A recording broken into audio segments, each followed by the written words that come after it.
अस्सलाम वालेकुम भाई दोस्त, कैसे हो। मैं आज सुबह ना वॉक पे निकला हूँ, करीबन 2 किलोमीटर ना। वो उधर हमारा कैंप है सामने, उधर से निकला हूँ, इधर से फिर वापस आ रहा हूँ। आज मौसम भी अच्छा है, बहुत बदल बना हुआ है। ये साथ में खजूर का बाग है, इधर भी है।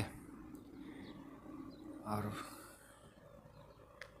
ये विलेज है, ओ यहाँ पे मार्केट है। ये लोकेशन है इधर का। ये